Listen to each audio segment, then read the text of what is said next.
¿Qué tal? ¿Cómo están? Qué gusto que nos acompañen en esta mesa de análisis y de debate para opinar. Y tengo el gusto de compartir y me place mucho, por supuesto, debatir y analizar estos temas con Juan María Naveja, Víctor Hugo Hernández y Raúl Frías Lucio. ¿Cómo están? Muy buenas tardes. Buenas tardes.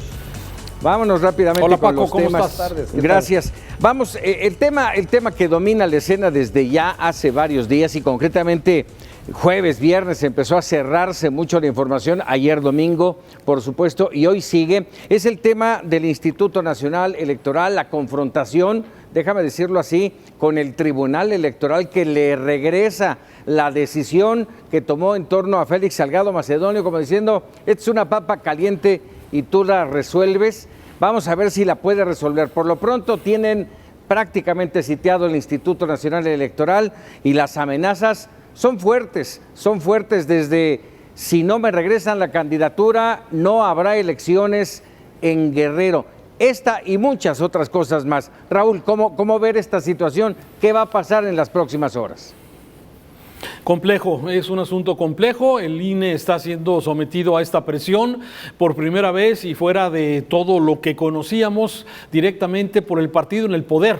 Veíamos que este tipo de señalamientos venían normalmente de la oposición, Paco. Sin embargo, hoy podemos observar que viene desde el partido del poder, desde la tril presidencial viene precisamente este ataque al Instituto Nacional Electoral. Y esto, la verdad es que no le veo una salida. No veo una salida buena, sobre todo por la forma en cómo se han dado los escenarios en este tema, ¿no? Primero el INE, bueno, de acuerdo a lo que señaló, cumpliendo la ley, el señor Félix Salgado Macedonio no presentó sus documentaciones de gastos de campaña y esto, de alguna forma, la sanción es el retiro de la candidatura.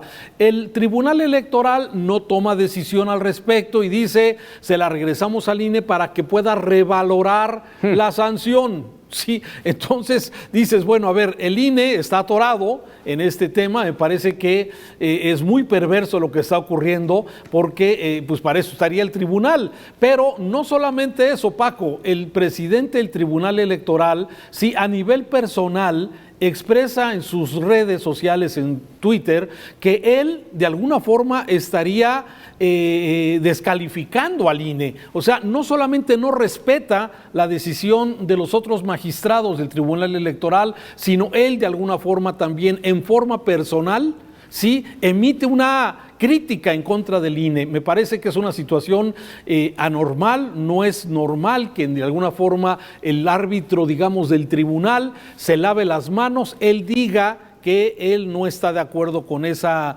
resolución y descalifica a los otros magistrados del TRIFE. Me parece una situación muy anormal dentro de esto. Sí, incluso ya amenaza con el tema del presupuesto, pero ya más adelante iremos con ese tema. A mí me llama la atención los calificativos, las amenazas, porque finalmente en un momento como este de un proceso electoral, todas esas amenazas tienen lamentablemente un resultado negativo o positivo. Y hago mención, hablan de enviar una iniciativa para juicio político a los 7 consejeros electorales. Vamos a ver si lo logran. Pero la otra me parece lamentable, en donde Félix Salgado Macedonio dice, si no se reivindican, se lo decimos de una vez, los vamos a hallar a los 7 consejeros, los vamos a buscar y vamos a ir a ver a Córdoba. ¿No le gustaría al pueblo de México saber dónde vive Lorenzo Córdoba? ¿Cómo lo ven? ¿Cómo lo ves, Juan María? Estamos en la selva ya, Paco. Estábamos en una etapa en donde se presentaban recursos, el presidente mal, porque las cosas empezaron con López Obrador, y ahora estamos en la selva. Lo ocurrido hoy por la mañana, con estas declaraciones de Félix Salgado Macedonio que acabas de comentar, son sumamente preocupantes, porque está provocando un linchamiento en contra de un funcionario público. Ya está siendo muy señalado por quienes conocen bien la violación del Código Penal Federal en el artículo 131, en donde se asienta claramente que se aplicará la pena de 6 meses a 7 años de prisión y multa hasta de 5,000 pesos a quienes para hacer uso de un derecho o pretextando su ejercicio para evitar el cumplimiento de una ley, se reúnan tumultuariamente y perturben el orden público con empleo de violencia o las personas sobre las cosas, o amenacen a la autoridad para intimidarla u obligarla para tomar una determinación. Y sobre este mismo tema tenemos la afirmación del ex magistrado de la Corte, José Ramón Cosío, quien nos está recordando el artículo 209 del Código Penal para la Ciudad de México, al que amenace a otro con causarle un mal en su persona, bienes, honor o derechos de alguien con quien esté ligado por algún vínculo, se le impondrá de 3 meses a 1 año de prisión o de 90 a 360 días multa. Eso que leías hace un momento, Paco, es verdaderamente preocupante porque fue una agresión directa, incendiaria en contra de Lorenzo Córdoba, porque no estaba diciendo vamos a tratar de seguirlo presionando, no, vamos a ir a su casa para provocarle daños, es lo que estaba diciendo Félix Salgado Macedonio, quien está completamente desbordado, está fuera de sentido, fuera de la ley, y lo que estaba comentando Raúl a mí me parece todavía más preocupante, porque no es posible que el presidente del tribunal, el tribunal ya se había lavado las manos. ¿Para qué el magistrado Billetes, y hay que tratarlo de esa manera, en ese nivel se encuentra José Luis Vargas? Es decepcionante lo que hace cuando ya el asunto se salió del tribunal, está en manos nuevamente del Instituto Nacional Electoral, y aquí hasta aquí estamos en los términos de la ley, Paco, no estamos en otros términos. Félix Salgado Macedonio violó la ley, por lo tanto no tiene argumentos para poder ser candidato a la gubernatura del estado de Guerrero. Hablabas de José Luis Vargas Valdés, el presidente del Tribunal Electoral, y esta mañana en su columna Ricardo Rafael lo califica, es un pirómano, así lo califica Ricardo Rafael, por esto que tú mencionas. Insisto, la papa caliente, la aviento de regreso y a ver, hazte bolas Instituto Nacional Electoral. Y aquí hay que hacer mención, no estamos defendiendo a los consejeros, estamos defendiendo a la institución. Y me recordó mucho también esta mañana, cuando hablaba Félix Salgado Macedonio, aquella frase del entonces candidato López Obrador, que decía: al diablo con las instituciones o con sus instituciones. Bueno, pues hoy Félix Salgado Macedonio dice: no vamos a permitir un atropello. El INE ha muerto para nosotros, pero puede ser que resucite. Víctor. Son tiempos muy complicados, tiempos donde hemos perdido la brújula en muchos sentidos, porque ahora resulta que personajes con trayectoria muy cuestionable están tratando de someter a un juez que, pues bueno, finalmente es un juez en un partido, ¿no? No es nuevo, habría que preguntarle a Luis Carlos Ugalde, ustedes lo recordarán cuando estuvo al frente del Instituto Electoral en ese tiempo, las presiones que vivió, el golpeteo que vivió, la manera tan inmisericordia que como se ensañaron también con él en su momento para que tuviera pronunciamientos de uno u otro lado. Esto lo que demuestra es de nueva cuenta que tenemos políticos que juegan a ser demócratas pero que no son demócratas. Cuando la ley y la justicia se hace en su piel, no lo resisten y no están dispuestos a aguantarlo. Y si tienen poder, pues bueno, ya vemos las consecuencias. Pero también vemos a partidos irresponsables, porque los que originaron todo esto fueron los partidos, y fue Morena concretamente quien debió haberse hecho cargo de esa situación y entregar cuentas de las precampañas, aunque no hubiera habido precampañas, pero no lo hizo. Y ahora, pues bueno, pues lo que quieren es linchar al árbitro, quieren eliminarlo y quieren borrarlo del escenario. Por otro lado, en el caso del presidente del tribunal, José Luis Vargas, bueno, de nueva cuenta una mancha más a su reputación perdida, Por algo le dicen que juez Billetes o algo así, ¿no? El magistrado Billetes, ¿no? Ya también de magistrado Billetes, hay muy cuestionado en muchos sentidos. Pero bueno, al final del día son las enseñanzas que estamos viviendo, y mira, de esto yo me quedo con lo siguiente: lo que se decida en las siguientes horas va a ser fundamental para el futuro, no solo para el presente, sino para el futuro de este país, porque nos dirá qué tanto nuestras instituciones, en este caso 2 importantes instituciones electorales, son capaces de resistir la presión o de someterse, como otras veces ha ocurrido, al juego de los poderosos. va a resistir el Instituto Nacional Electoral esta presión? Tendrá seguramente a lo más 48 horas más para tomar una determinación. ¿Va a cambiarla, Raúl? Fíjate, a ver, es que es a perder, Paco. O sea, no veo de alguna forma cómo pueda ganar el INE en esto. Si el INE decide en un momento dado restituir la candidatura de Félix Salgado Macedonio, pues, o sea, ¿qué es lo que nos van a decir? Los doblaron y cedieron ante las presiones, ¿sí?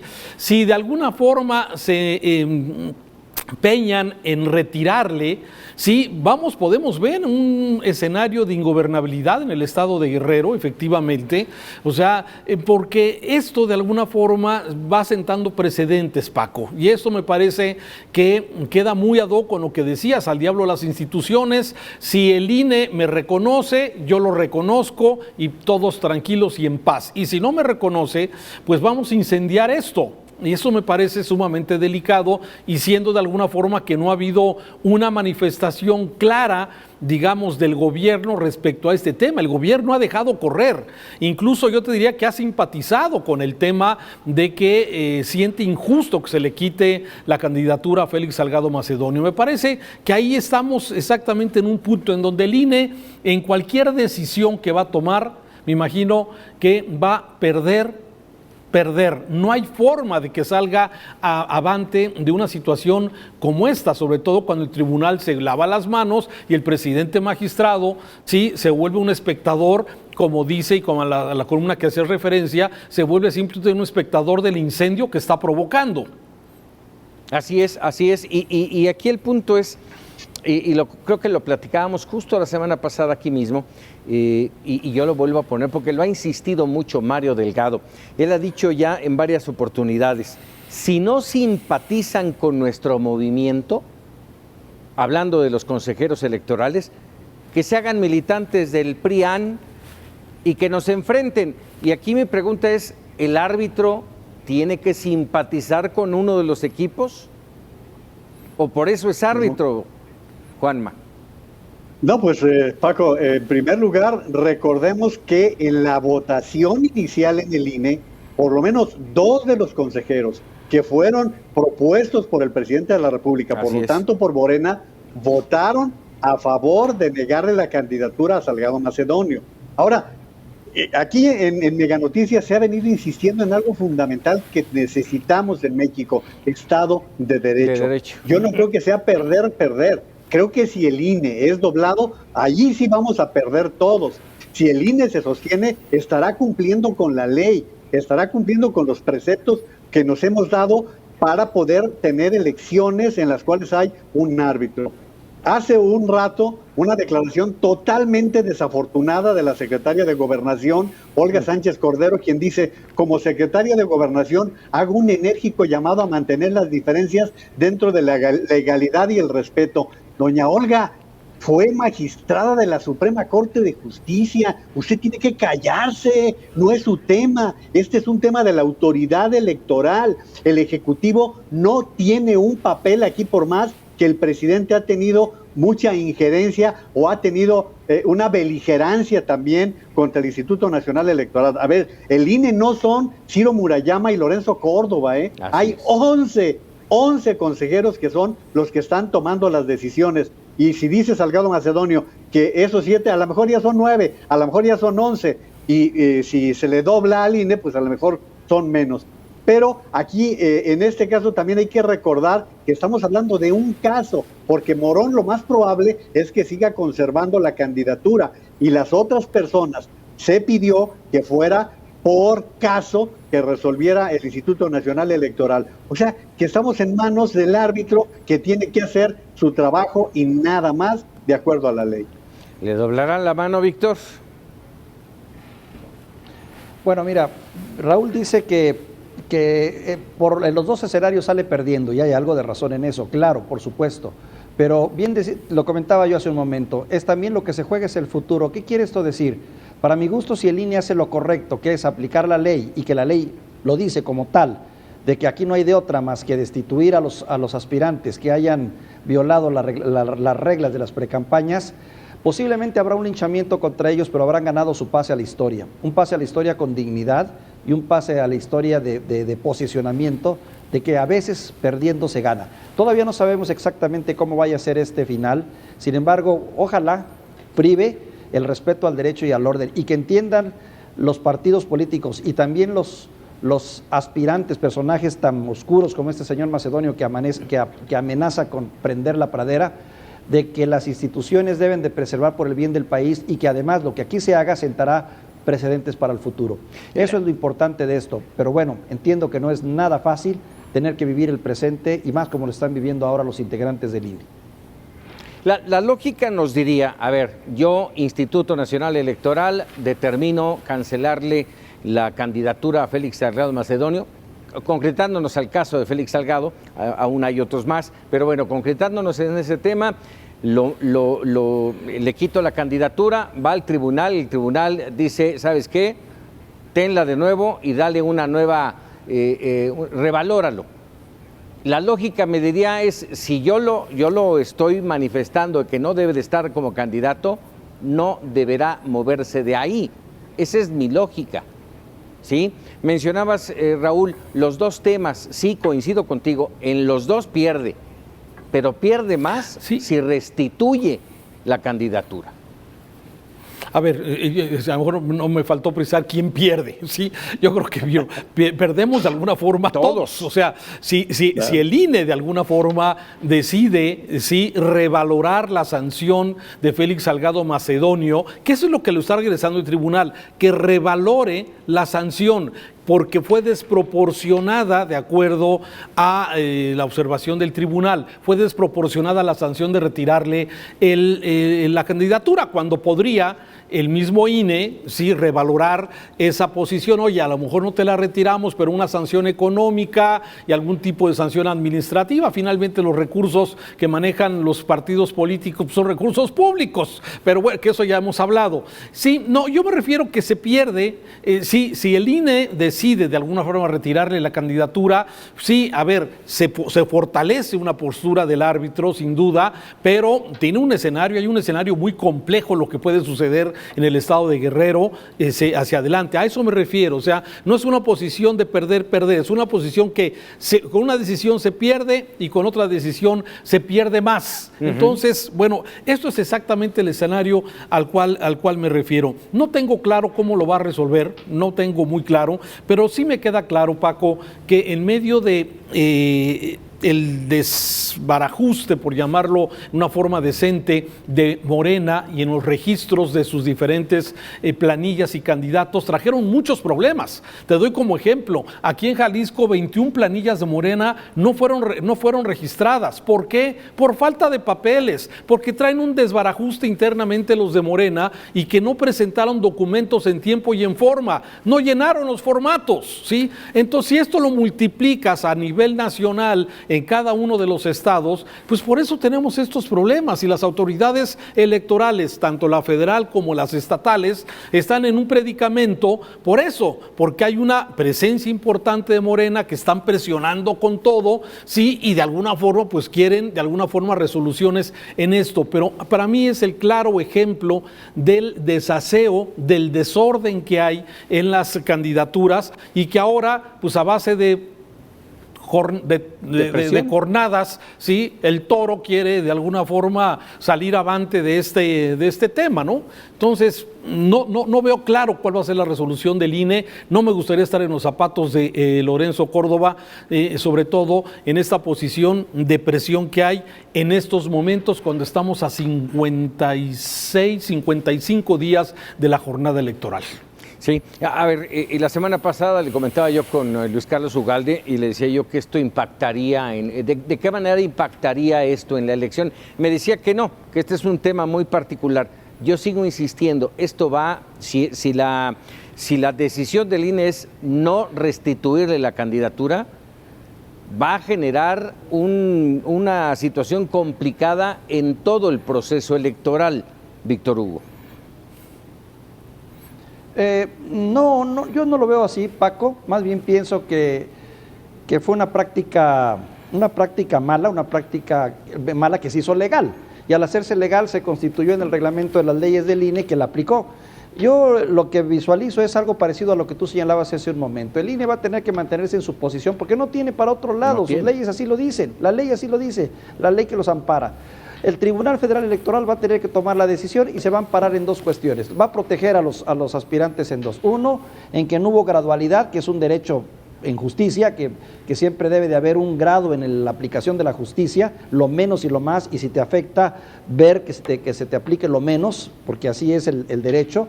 Y otra que tiene que ver con el principio universal de que todo ciudadano mexicano puede y debe de ser, se le debe de garantizar la postura de ser votado, votar y ser votado. Bajo esos dos principios el tribunal va a decidir, señores, regresen al juego y aquí se acabó el asunto.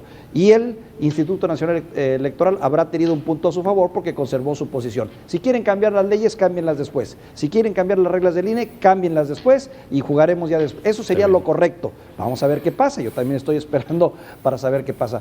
Pero finalmente, una vez se cierre este capítulo, con lo que tenemos vamos a tener que empezar a trabajar y ver cómo transcurren las campañas. Es cierto, muchos de los hoy aspirantes que están cancelados juegan papeles muy importantes en sus estados, ya sea en los municipios o para las gobernaturas, pero al final del día pues también está el recurso de hacerse mártir, ¿no? Eso también funciona mucho, o que empiecen más tarde sus campañas, todo eso les va a servir, todo va a abonar, va a volver la calma después de estos 2-3 días, vas a ver. No estamos en la antesala, y lo pregunto, Juan María, no estamos en la antesala de un riesgo enorme para el Instituto Nacional Electoral. Hoy ya decían tanto Mario Delgado como Félix Salgado Macedonio, el INE ha muerto.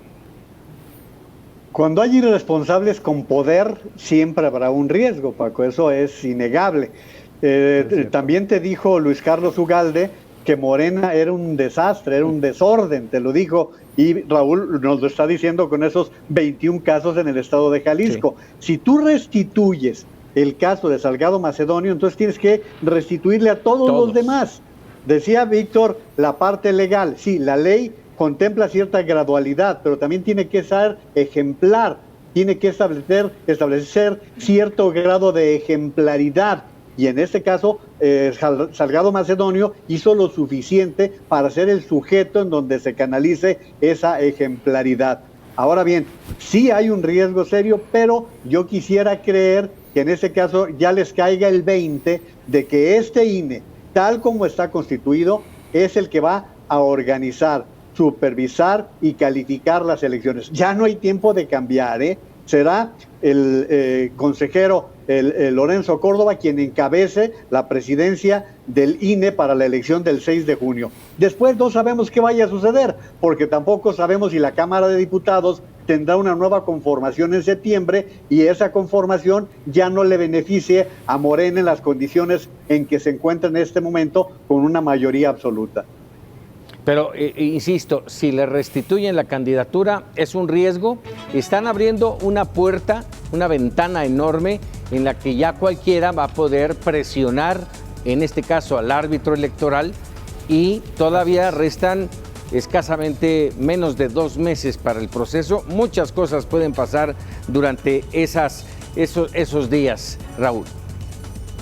Si cede, yo espero que no ceda.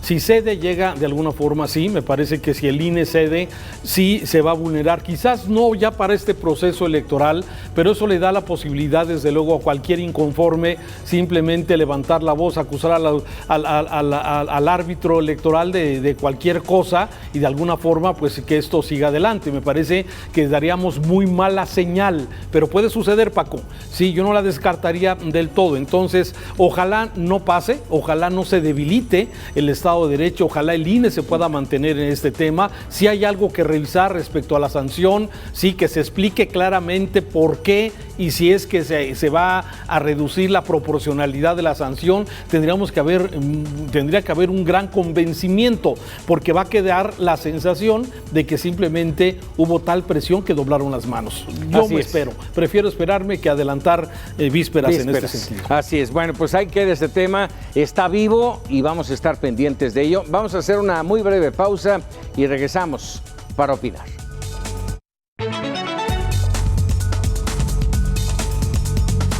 Ya estamos de regreso para opinar. Otro tema interesante e importante.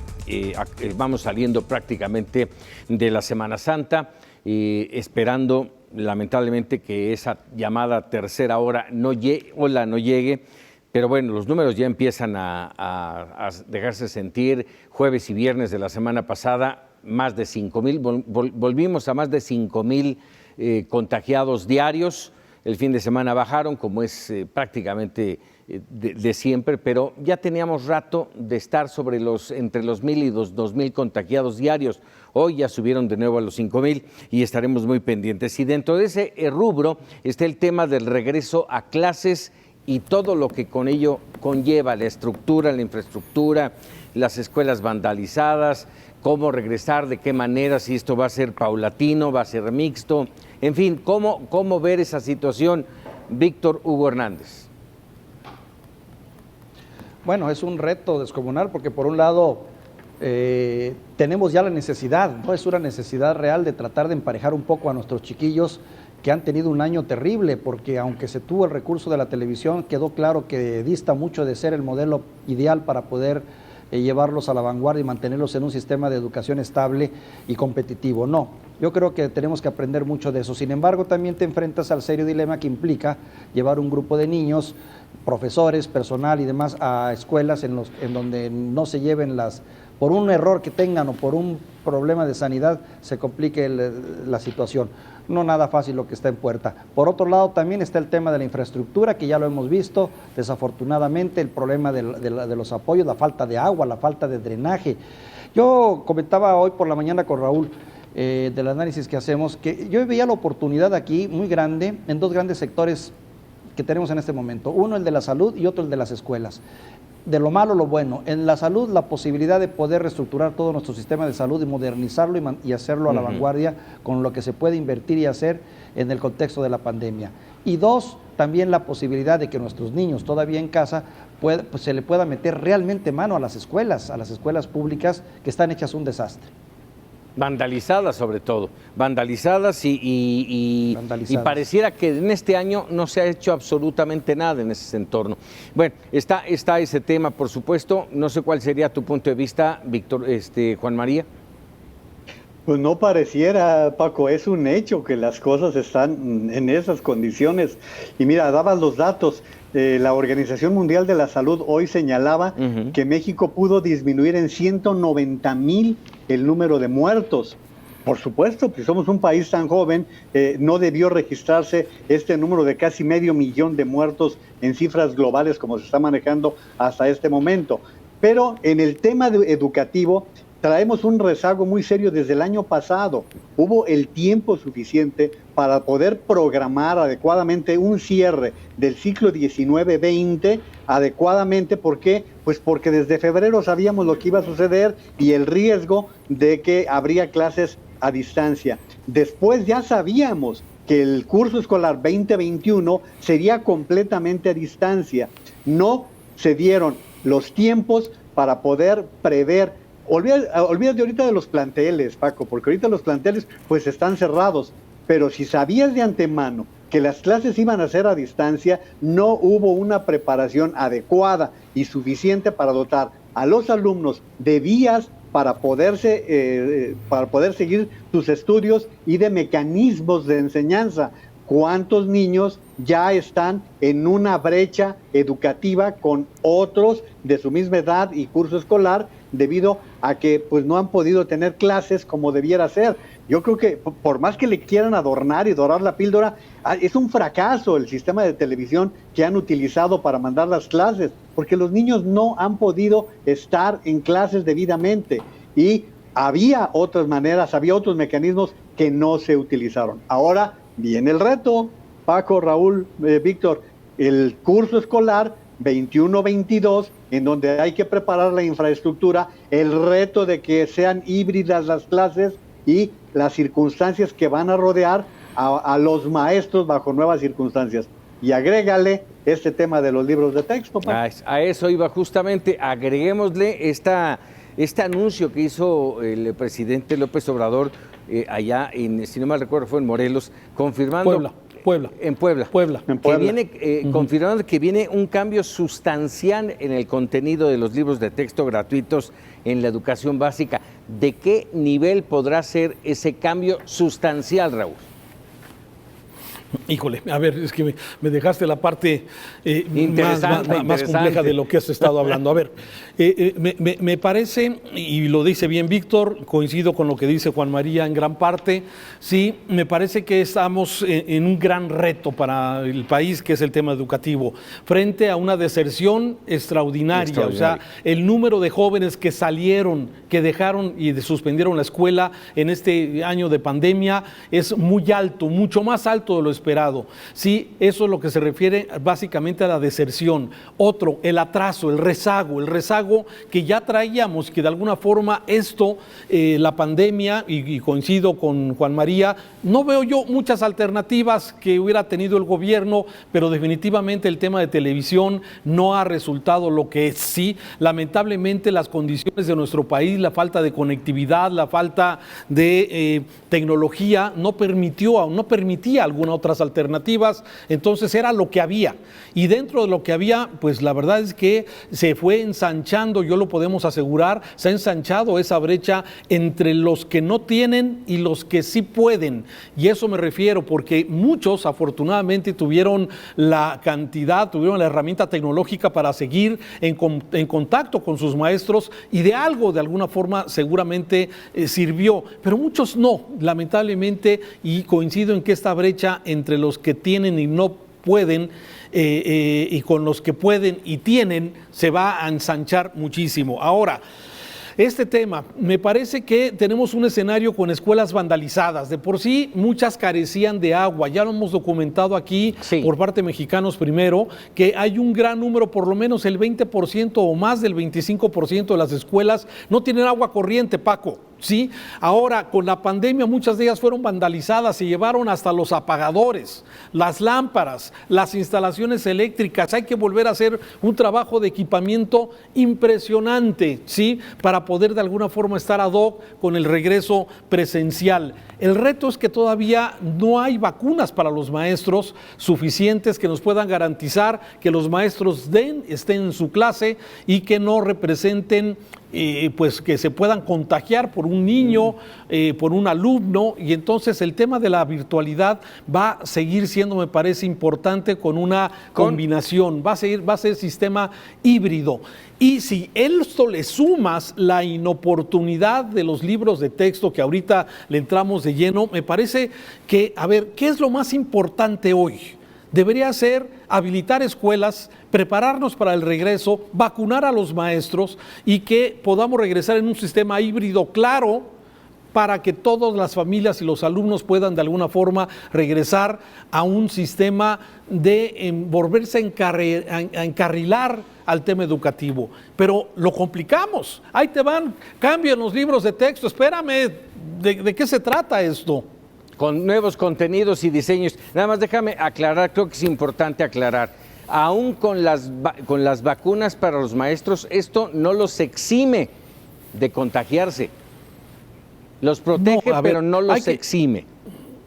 A ver, hay que aclarar eso, y qué bueno que me das la oportunidad, porque lo han dicho los infectólogos, no lo dice Raúl Frías, ¿eh? Así es. Lo dicen los infectólogos. Las vacunas, todas las vacunas sirven, ¿sí? Todas las vacunas sirven para evitar la muerte, la hospitalización y los síntomas graves. Así es. De que te puedes seguir enfermando, puedes seguirte enfermando, pero ese es el nivel de protección que te dan todas las vacunas, la Pfizer, la Moderna, la Johnson, la Astra, la CanSino, todas tienen un nivel de efectividad importante para evitar esos casos extremos, Paco.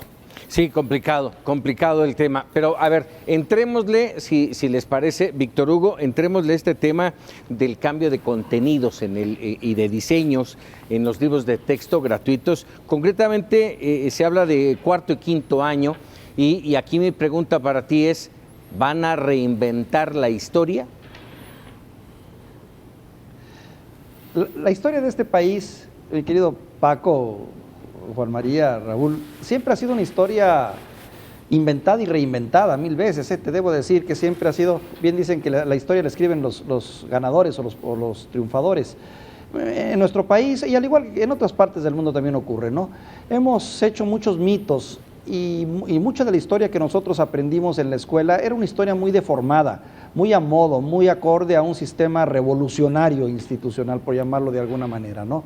Y aprendimos no solo a través de los libros de texto, hay que recordar las imágenes de Jesús Helguera en aquellos calendarios de antes que seguramente tanto Raúl como Juan María los recuerdan, que hoy se han vuelto clásicos, que hablaban de un México idílico, o como eran en su momento también los murales, ¿no?, que sirvieron para su función.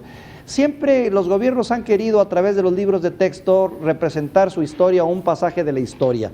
Es cierto que en los últimos años más bien esta historia se puso en manos de profesionales, de gente que trató de ser un poco más, digamos, objetiva, tanto en lo pedagógico como en lo histórico. Y ahora, bueno, nos enfrentamos a, no sé, ¿cuántos son? 1882 personas que no sabemos de dónde vienen, pero que a marcha forzada han estado cambiando y modelando la historia para ponerla muy a modo a los nuevos tiempos, ¿no? Independencia, reforma y revolución, y ahora la 4T se van a tener que entender bajo otra óptica. Son, digamos, tentaciones que todo gobernante que quiere pasar a la historia se ve tentado a tocar, ¿no? Como es los libros de texto, y qué oportunidad como esta. Que si es tiempo o no es tiempo, nunca habrá tiempo para esto, ¿eh? Para esto siempre lo importante será ir y hacerlo. Esa es mi opinión. ¿Coincides, Juan María? Yo creo que si un momento no era tiempo, era este, ¿eh? En este sí, definitivamente no era el momento, y menos a 2 meses de que los maestros tengan que cerrar y abrir. Eso era imposible. Los 4 somos sobrevivientes del episodio de los niños héroes. ¿Se acuerdan aquel momento en que se trató de desaparecer o de atenuar o de meter a la realidad el pasaje de los niños héroes? Un verdadero escándalo el que se desarrolló en aquel tiempo. Ahora bien, el primer problema que tenemos aquí, Paco, es que la persona que ha sido encargada de encabezar el proyecto no está preparada para la tarea. No es ni historiador, ni pedagogo, creo que filólogo sí, creo que tiene por allí estudios, pero este señor, recomendado por la señora Beatriz, viene haciendo un trabajo para el cual se requiere mucho tiempo. Trabajar en el diseño de un libro es una tarea titánica, porque no es nada más hacer monitos, es trabajar muy duro en computadoras, es trabajar en diseños de avanzada, es investigar. Vaya, para poder actualizar un libro, nada más en diseño, necesitas por lo menos 1 año, no 2 o 3 meses, y necesitas gente muy calificada, porque si no, pues te va a salir un logotipo para el aeropuerto Felipe Calderón, Paco. Sí, ¿verdad?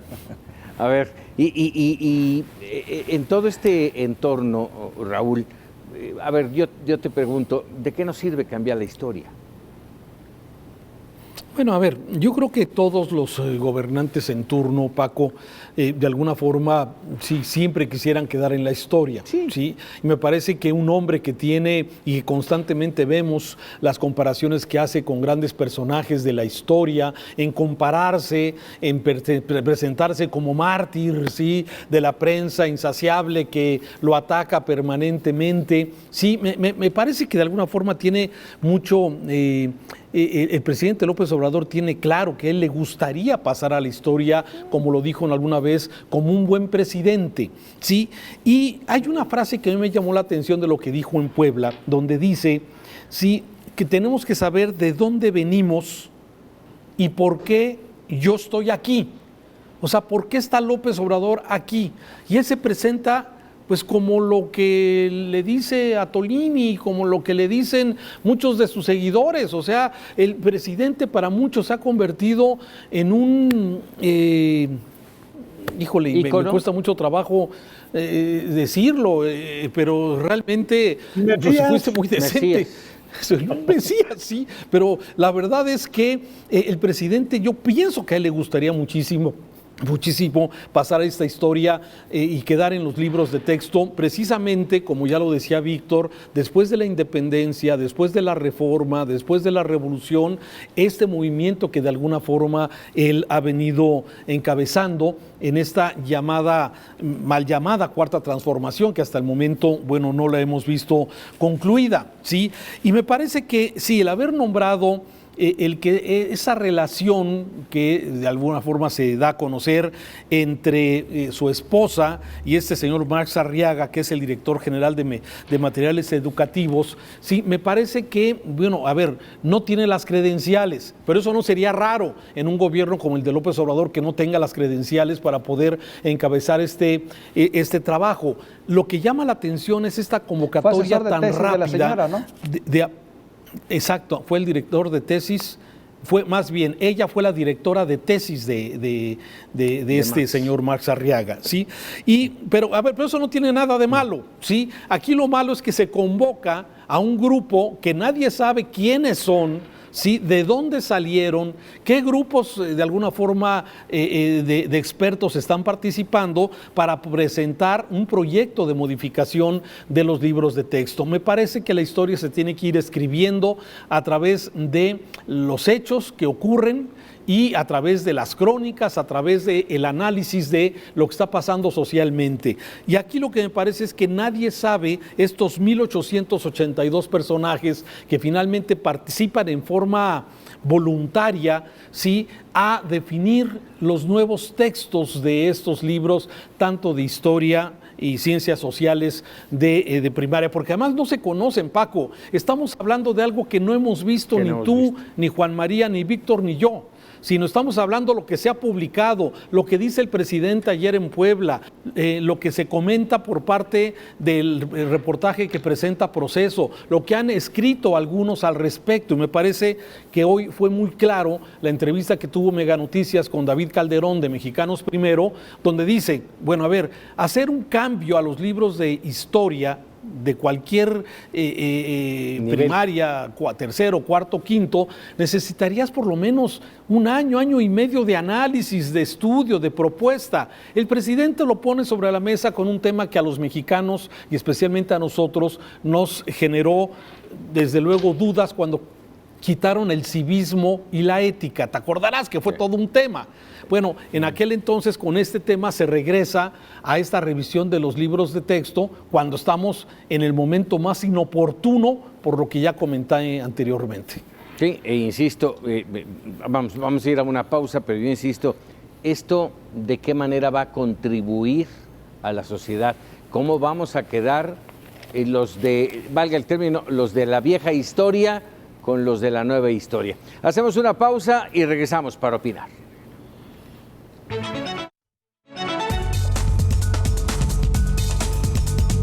A ver, nos quedamos aquí platicando durante el corte sobre todo lo que implica un cambio de contenidos en los libros de texto. Insisto, a ver, cómo empatar, ¿sí?, las generaciones que tienen una historia ya aprendida y los cambios, incluso para, lo mencionábamos hace un momento, incluso para los propios maestros, cambiarse el chip y decir, no, esto ya no, esto lo tengo que dejar a un lado porque la nueva historia es esta, ¿no, Juanma? Claro, las sí, normales. Raúl, exacto. Por ejemplo. Exacto. Sí, bueno. Pero fíjate, sí. Paco, los maestros están en situación muy semejante a los médicos. Han estado sometidos a un desgaste tremendo. Los maestros que realmente han estado preocupados por los ciclos escolares, y ellos van a tener que cerrar este ciclo y preparar el siguiente con un grado de desgaste muy fuerte. Si tú les vas a dar nuevos materiales, pues todo fuera como historia. Si los vas a dar en otros ámbitos, pues vas a tener que obligarlos a un trabajo que es verdaderamente extenuante. Porque muchos suponen, es que los maestros tienen 2 meses de descanso. No, como estaba diciendo Raúl, pregúntele a los maestros, las vacaciones para ellos se acortan porque son tiempos de preparar el siguiente ciclo escolar. Así es, sin duda. Pero bueno, ahí estaremos pendientes de que se dé a conocer este cambio en los libros de texto. Déjenme rápidamente abordar un tema que, se hizo muy polémico este fin de semana, llevó evidentemente a la viralización, a los memes, no faltaron, y es ni siquiera oficial, ni siquiera yo lo veo como un logotipo oficial, sino se dejó lo sacaron a la luz, un logotipo del Aeropuerto Internacional Felipe Ángeles, que generó, bueno, todo tipo de comentarios. A mí en lo personal no me gustó, me parece gris, triste, no me dice nada, y luego aparte pues el tema del mamut, que tiene muchas connotaciones, ¿no? Sí, es un lugar de mamuts, de muchos que encontraron, que debieron haber detenido la construcción por ellos, y nada, Raúl. Sí, fíjate, bueno, a mí la verdad es que no sé de dónde salió, no sé cómo salió, yo lo busqué en algún documento oficial del aeropuerto Felipe Ángeles, no aparece por ningún lado, pues a mí me pareció un logotipo X, o sea, sin nada, sin o sea, gris, como tú bien lo dices, sin chiste, pero tampoco me espero un gran logotipo de un aeropuerto que también surge, pues en una situación polémica donde no tenemos claridad si va a servir y cómo va a servir para todos. Entonces, la verdad es que creo que también ahí hay elementos importantes que tienen que ver con esta gran polarización que se genera, y lo que haga el presidente, pues también por muchos de sus detractores, pues también pues aprovecha, ¿no? Sacó no sé quién lo haya sacado, parece más bien un dibujo de un niño de primaria, pero bueno, así me parece, ¿no? Pero levanta, como tú dices, una gran cantidad de polémica en medio de las redes sociales el fin de semana. Así es, Juan María. Mira, lo que decías tú hace un momento, Paco, en cualquier lugar del mundo, cuando tú te das cuenta de que te encuentras en un sitio histórico en donde puede haber una riqueza cultural, ancestral, paras automáticamente todas las cosas. Estamos hablando de 200 piezas de mamuts, de bisontes, de camellos, que pudieran datar de 20,000 años, ¿sí? Más atrás de las glaciaciones. Estamos hablando de un lugar en que no sabemos qué es lo que hay debajo. Por esa razón, era indispensable paralizar completamente la obra para poder darle curso a la historia, a lo que pudiera existir en ese momento, porque al mismo tiempo podríamos encontrar información de dónde venimos, Paco. Sí, porque dice López Obrador que tenemos 5,000 años de historia, ¿no? Ya ven que él suele mandarnos muy atrás. Bueno, pues es la oportunidad, sigue siendo la oportunidad, porque se habla que se va a hacer un museo de sitio, hasta eso más sí se ha comentado. Pero si tan solo veamos en el Templo Mayor, a la fecha se siguen encontrando vestigios, a la fecha se siguen encontrando más elementos a investigar, pues imagínate en un sitio en donde todo está por hacer, Paco. Entonces, para mí, lo del logotipo, como dice Raúl, me dio pena ajena, pues porque dices, híjole, esta es una más de una central avionera que cada vez nos está demostrando que nunca va a funcionar como tal. Terrible. Víctor. Un mal diseño, ¿no? Un mal diseño me remonta a mí a los 40, 50, un trabajo de PowerPoint ahí muy hecho a la carrera, demasiado burdo, lejos de la estética moderna de los tiempos actuales. Penoso, sinceramente penoso ese logo. Quiero pensar que es un mal chiste o que fue una ocurrencia de alguien y que lo van a bajar, porque yo sí, a mí sí me daría vergüenza, ¿no? Presumir el aeropuerto con ese logo y con ese dibujo. Y creo que bueno, lo de los mamuts, pues también parte de lo mismo, ¿no? Mal utilizado el elemento conceptual como tal, porque finalmente es una fortaleza. Los mamuts bien podrían ser un atractivo turístico muy interesante, o hacer algo en torno a ellos, pues no deja de ser atractivo. Pero pues una mala ejecución, penosa ejecución, que espero que la corrijan, espero que no se vaya a quedar, por favor, porque sí te remonta a los 40, a los 50 y hecho ahí a la manera, insisto, de un mal trabajo de PowerPoint. Sí, más allá de lo gris de este logotipo, lo que más se criticó fue justamente la aparición de ese mamut. O sea, nada que ver, déjame decir, más allá del sitio donde ocurrieron estos hallazgos, pues nada que ver, ¿no? Vamos, no tiene ninguna lógica. ¿No? ¿Mandé? Pero Copy-paste, además. Sí, bueno. Sí, o sea, lo sacaron de una Wikipedia, digamos, o sea, no, además, bueno, quien lo hizo se está robando derechos de alguien sin darle el crédito necesario, o sea, pues muy mal hecho, o sea, digo, ahora como muestra de la austeridad, me parece que a veces tenemos una confusión muy importante, del dado caso de que sea real, me parece que hay una confusión entre lo que debe ser austeridad y algo pues que no de pena ajena, ¿no? Entonces, yo creo que son cosas completamente diferentes. Es un trabajo chabacano. Por eso decían en redes que si lo habían hecho en Paint, justamente por eso, porque no es, vamos, no es un software profesional en el que estamos hablando de un logotipo de la central aérea más importante de este país. Pero bueno, ahí se está. Supone, oye Paco, pero a ver, fíjate lo que comentábamos hace un momento del desorden en Morena, porque pudo pasar como que alguien se lavara las manos y dijera, no, pues ni siquiera es un logotipo oficial, pero el hermano de la secretaria de la Función Pública, candidato de Morena a diputado en Guerrero, informó no solamente que era real el logotipo, sino que había costado 3,000 pesos, como tú estás diciendo. Varas.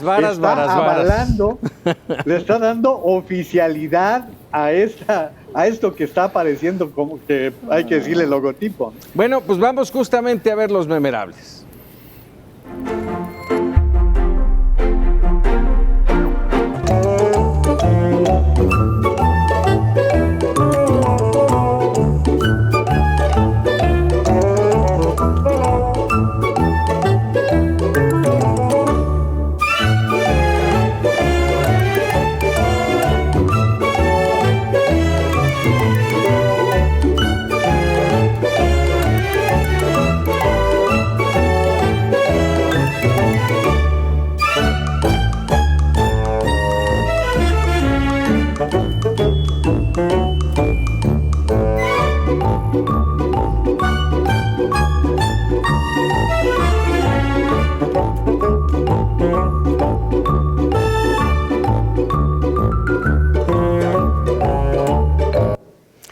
Pues sí, mucha risa, pero la verdad es que qué lamentable situación con el Aeropuerto Internacional de México.